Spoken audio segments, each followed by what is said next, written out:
Well, the thing I think on about engineering is, projects. did you ever see that movie? Now, this ain't a conspiracy theory movie, and the guy who made it actually is probably someone who doesn't believe in any of this. It was a movie, a documentary called Where in the World is Osama bin Laden? Did you ever hear about that? I did. I didn't see it though. No, Yeah, it's not like someone. The guy obviously doesn't know half of what we know. He's not getting into theories. This is someone that actually still believes Osama bin Laden is the cause of 9/11, and he's literally like, well, let's look for this guy, because he still thinks it's Osama. So it's not a conspiracy theorist who made the movie.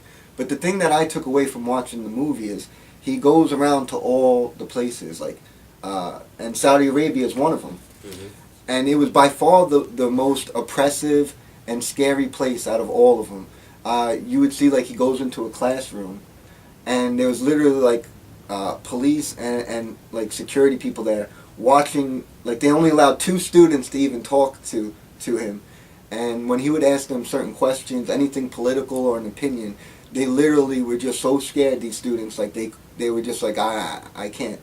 Wow. You're not allowed to have an opinion. It was basically whatever the Saudi princes and them, whatever they, it was total fear and oppression. The schools were it looked like prisons, and you could see the fear in everyone. Well, that's the thing. They don't show you this. They show you a different world. They don't show you Saudi Arabia at all. Did you ever notice that? They show you everywhere else, but not Saudi Arabia. I want to add more because there's a lot more that I took from this, and other places were a lot better. Yemen and other places, and Palestine, which I have a friend who lives there. Palestine, the people were so welcoming. Now, most of the Arab places were. Saudi Arabia was a little scary. But Palestine and these people were so welcoming. Basically would let this white guy and his camera crew in their home, sit down at the table with the family, and feed them. Nice people. Then they show him go into Israel. And he literally is one step into Israel, and there's people, throwing stuff, yelling, screaming, get out of here. We don't want America in here. Literally, the police had to save him from getting killed. Really? Walking through Israel. And this is just a guy who, again, who is probably on the side of Israel, literally could not walk. And I'm and you see, again, be scared of Palestine and Arabs, but if people wake up and don't look at the propaganda and look at documentaries and real stuff, you'll see that they're nice people, and on the whole, it seems like you'd be a lot safer walking through Palestine than walking through Israel. And I'll say that flat out, 100% believing that. You're a lot safer walking down Palestine than walking through Israel. Well, from the people, not from the military, because the military is in Palestine. And again, it's a police state. These people are literally put into a police state. I mean, they live in ghettos, just like the Nazis put the Jews in ghettos. It's horrific that it's so ironic. And if you say this, people look at you like you're crazy. They're terrible people. They're horrible. Do you know what they do? Well, what do? Do they take whole families, throw them out in the streets so that an Israeli family can come in? Do they do that with, do they go into Israel? They on dead American soldiers? Yeah, etc. Right. See, yeah, you got to wake up to the reality is that this whole fucking Borg that they call the mainstream media is just a mind fuck. That's all it is. And I hate to be profane today, but I'm feeling very angry. And, I mean, I don't usually talk like that. But it is just so angry. It makes me so angry that the people don't get it. They just don't wake up to the reality. But there are some, and actually even this morning I got just to catch a little bit of C-SPAN, and they were getting into the whole, the independent party actually is bigger than Republicans and Democrats right now. Believe it or not. Incidentally, they're going to be there on the 28th at the Silas Bronson Library in Waterbury as well. We have the independent party reps there as well. So I mean, we're making a change here in this country, and it's going to be us. Either we change it, or we bury it. It's really the only. And there was a lot of people calling up the show, I noticed, and they were all pissed off. They were like, "Well, I'm an independent. Well, why? I'm tired of the Democrat, Republican." And they would be like, "So who you lean to?" "I'm voting for Ron Paul." "Okay, thank you. Next caller." And it was and the next caller would be someone for Ron Paul. They just keep hanging up. And I was loving it. And you could see them. They don't even want to talk about it. Yeah, they lie. But you could see it's there. It's People there. want liberty. People want freedom. People are awake. And People listen, should keep calling these shows. but it's a good idea. But we should call all these shows and say, listen, you want wars? How can you say that? Call Rush Limbaugh and these people. Like, Rush a lot of Limbaugh. people Rush get Limbaugh on these big shows where there's millions of listeners. Call Michael Savage. Act like you hate Arabs so you get through. Yeah, exactly. And then all of a sudden just drop goddamn those towels that say you crashed into the Mexicans buildings into and the planes. Arabs, and you'll be on the air on Michael Savage. Yeah. And then you There we go. say Grab the that. truth. That's probably Jim. Get on Rush Limbaugh. And Jim. Jim, was that you calling before? Sorry, I guess that we still haven't gotten the phones connected properly here. No, that's fine. Yeah, I kept trying a couple times. It wasn't going through. All right, so we'll get that straightened out. No worries. Anyhow, so what's going on? Listen, this is Jim Russell, I must take all the credit for what's going on here with the city of Waterbury, making all that change in there. It's great. We got all this good stuff going on, Jim. Thanks for all your work. It's really hard to hear you. I don't know if it's am I on speakerphone? Yeah, you are actually. But can you hear me a little better now? Can you hear me a little better? Say it again? Can you hear a little better now? Not really. You're breaking up. Did he try to call? Did you try to call? Yeah, the numbers, I guess. Did you try calling? It's not coming through, right? Yeah, it just keeps ringing and ringing and ringing. Yeah. We'll try to get that thing straightened out. Oh, there we go. There it goes. I think we are getting a ring. Hold on. Hello? Hey! There you go. Now you sound like a real person. There you go. Now you're on the air. All right. I guess we got Nice. the line working. That's fantastic. Awesome. All right. How's it going, guys? It's going great, Jim. This is Jim Russell from We Are Change Connecticut. All right.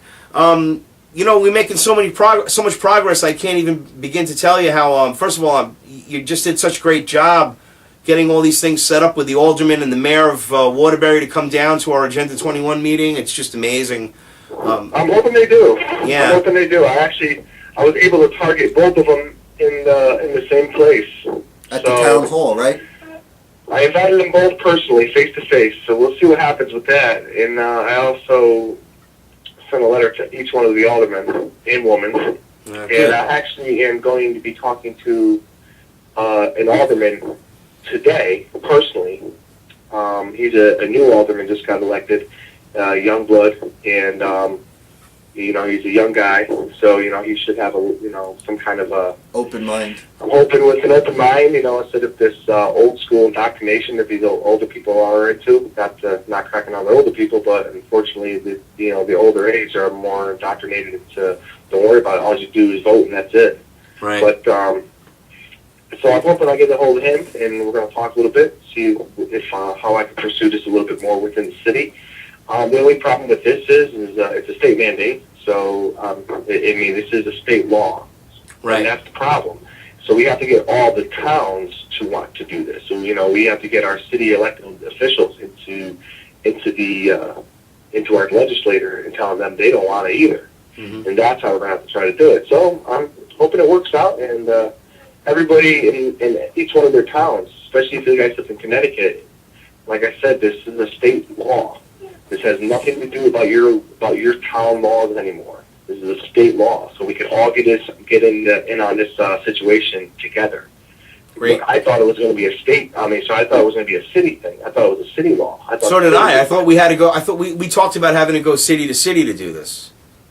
Yeah, that's what I thought. I thought it was going to be, each citizen of those cities could only fight within their own cities. I thought it was going to be a hard battle.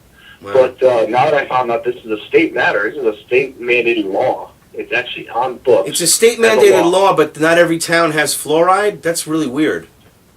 Well, think about that. I think there's a requirement. I think it's for A one, certain population, if it's right? well water, you don't get fluoride unless it's Of course. naturally in your system. Well, but I still think there's fluoride in it because they've been pumping this water into our rivers since 1965. So I feel that fluoride's everywhere, regardless of where it is. The law was in 1965, and it's just been way too long living under this kind of law. And I really do think it's time that we can get the cities all together and start asking our state reps on what they're going to do about this. So hopefully it works. So now that I know it's a state matter, we can get everybody involved on the same boat. We don't have to worry about, different townspeople dealing with their own towns. So what would you need people to do? Everybody in their town has to write to who or go where? Well, everybody needs to start contacting their city elected officials. I know each town has different ways of how they govern. Some towns don't even have mayors in the state. Some towns do. So get a hold of your mayors, get a hold of your councilmen, aldermen, some kind of a board that is involved in the city.